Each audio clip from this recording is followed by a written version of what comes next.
up guys, Timoro Vlog here nga pala. Yes, we are back again for another video guys. So, yun for today's video, kasama natin si Moto Turok. Kakapi lang ulit kami dyan sa Padak Cafe. So, yan, kamusta kayo? Sana okay lang kayo. Timoro Vlog here nga pala. Ah!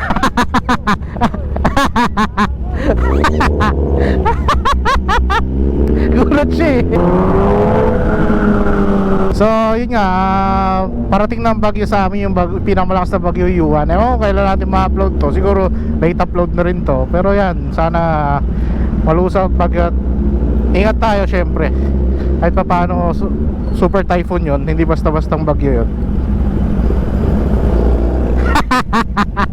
Takot yarn.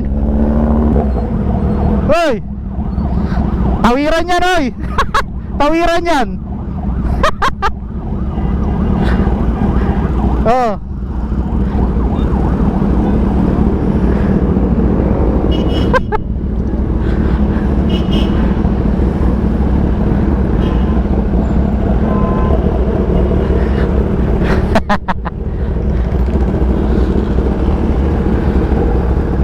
Oo, dinam.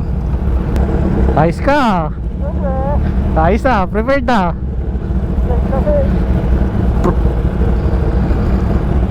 Tapos pa ganun. Sinansi? Ay! Ulol! Recho!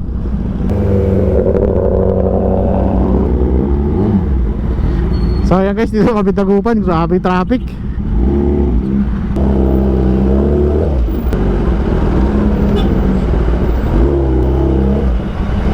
Ay!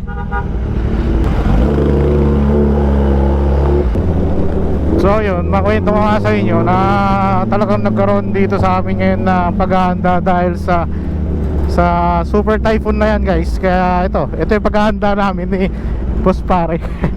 Ang lumabas para may upload kapag uulan. Hindi, kakapi lang din kami kasi okay pa talaga yung panahon ngayon guys. Sunday to ata yung dating ng super typhoon, pero yan, ayun medyo okay pa naman. Ang ganda, ang ganda ng tanawin. So ayan, minabuti na namin magtambay nito ni Moto Turok. Siyempre, pare natin to eh. Kasama natin to siyempre. Hindi pwedeng tayo lang ngayon. Okay, sakto yan. Sakto kulitan lang sa kalsada. Ikot lang kami dito sa Dagupan.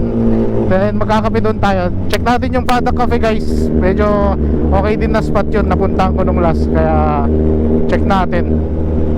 Wala tayo tamang kape lang, kwentuhan. Enjoy muna namin yung panahon ngayon na hindi umuulan, di ba? Ay, gago ka.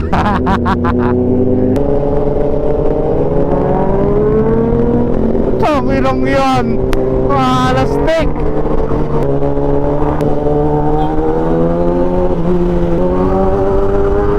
Bilis dumilim ngayon, no? Ayaw ko kung ako lang ba nakapansin. Pero halos 5:30 pa lang to eh. Ganito talaga pag magde-December na, bilis dumilim guys. Traffic, ano na si Moto Turok. So yun, kaya nag-aya kami magkape, pero medyo nauna na siguro si Moto Turok. Kaya kayo ingat-ingat kayo dyan guys. At ayun, ma-upload ko to sa Baguio mismo. Ayun, dyan lang pala si Moto Turok. Ngayon, sa nangyari kasi sa Cebu, grabe rin, no? Dami ko nakita, pati vlogger, may nakita akong lumubog yung big bike niya, si Riff Moto. Yan, shoutout sa'yo brother. Sana makabawi ka. Dalawa eh, ewan ko lang, ZX25R ba yun? ZX25R saka Z1 niya lumubog. Nakakaiyak yung ganun guys. Kahit sa akin mangyari doon. Then pati ata kotse niya, if I'm not mistaken guys. Pero yun, pahinga lang brother. Then ano, kung napapanood mo to, yan, kaya pa naman yan motor, wag mo na lang panda rin. Ewan ko, dinala niya na ata sa ano, sa kasa. Pero yan, medyo matindi-tinding linisan yan at gastusan din yan. Pero tingin ko change oil, tapos palit ng spark plug. Basta hindi na paandar ha. Pero depende, may putik eh, no? Kaya medyo talagang kailangan baklasin lahat at linisin. Kaya yan talaga, hindi natin maiwasan. Lalo na may issue pa sa flood control. Yan, matatabunan na yung issue. Hirap. Hirap mamahalin Pilipinas. Daming kinalbo na bundok, balita ako sa Cebu eh. Whew. Wala tayong magagawa, nandito na tayo eh. Ito na yung buhay natin eh. Ito na yung sistema ng Pilipinas.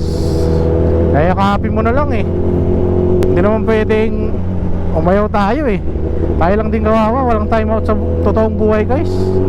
Kaya yung mga nasa Cebu ngayon, alam ko pakiramdam na ngayon back to zero sila. Oo, hirap yan. Kaya sana hindi rin mangyari sa atin dito. Kaya magdasal na lang talaga tayo lagi na mawala yung bagyo. Kasi hirap yan, back to zero ka boy.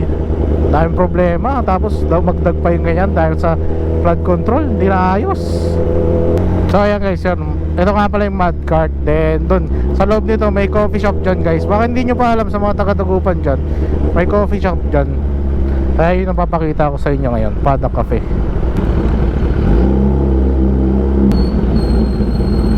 So ayan, dito kami sa ngayon. Dito kami magkakape sa Paddock Cafe. Ano dito guys, maluwag, maliwanag sa dilim. So ayan, dito kami ngayon tatambay. Kasama na natin si Moto Truck.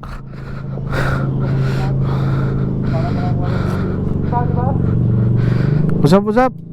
Power! So ayan, Paddock Cafe guys. Dito kami ngayon ni Moto Truck. Dahil wala pang bagyo as of now. Ewan ko lang kung kailan ko rin ma-upload to, dahil marami pa ako nakatambak. So ayan, dito lang siya tabi ng mud cart to. So yun, ito yung mga motor namin. Siyempre GX10, around 2 kambal, pero siyempre modelo yung sa kanya. So yan, tambay tayo dito, kape tayo guys. Yes sir.